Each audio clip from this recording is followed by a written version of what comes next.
నమస్తే అండి. ఈరోజు వీడియోలో దోసకాయ ముక్కల పచ్చడి ఎలా తయారు చేసుకోవాలో చూద్దాం. ముందుగా దోసకాయ తీసుకుని శుభ్రంగా కడిగి తడి లేకుండా తుడుచుకుని ఆరబెట్టుకోవాలి. ఆ తరువాత సన్న ముక్కలుగా తరుక్కోవాలి. ముక్క రుచి చూసుకోవాలి. చేదుంటే పచ్చడికి పనికిరాదు.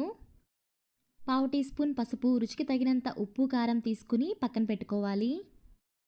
1 టీ స్పూన్ ఆవాలు, అర టీ స్పూన్ మెంతులు తీసుకుని వేయించి పొడి చేసుకుని పక్కన పెట్టుకోవాలి. స్టవ్ పైన బాండీ పెట్టుకుని కొద్దిగా నూనె వేసుకుని వేడి చేసుకోవాలి. తరువాత అర టీ స్పూన్ ఆవాలు, పావు టీ స్పూన్ ఇంగువ వేసుకోవాలి.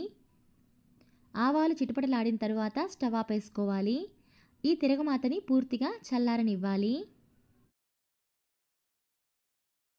దోసకాయ ముక్కలు తీసుకుని అందులోకి ఉప్పు, పసుపు, కారం వేసుకోవాలి. ఆవాలని మెంతులని వేయించి పొడి చేసుకోవాలి. ఆ పొడి కూడా వేసుకోవాలి. అంతా కలిసేటట్టుగా బాగా కలుపుకోవాలి.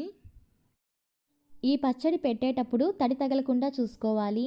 ఈ పచ్చడి ఎక్కువ రోజులు నిల్వ ఉండాలి అంటే ఫ్రిడ్జ్లో పెట్టుకోవచ్చు.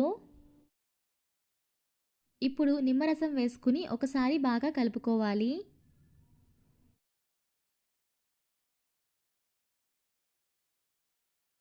ఇప్పుడు చల్లారిన తిరగమాత వేసుకుని ఒకసారి బాగా కలుపుకోవాలి.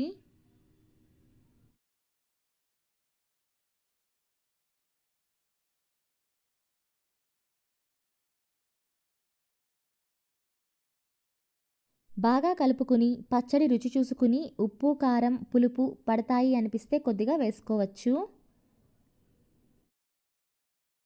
అంతేనండి, దోసకాయ ముక్కల పచ్చడి తయారైంది. ఒక 5-6 గంటల తర్వాత తింటే చక్కగా ఊరి రుచి బాగుంటుంది.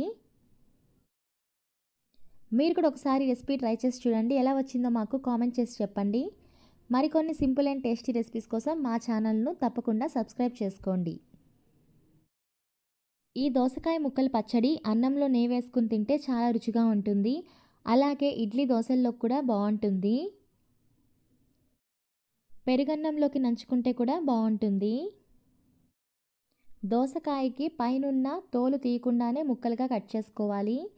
అలాగే దోసకాయ ముక్క రుచి చూసుకోవాలి. చేదుగా ఉంటే పచ్చడికి పనికిరాదు.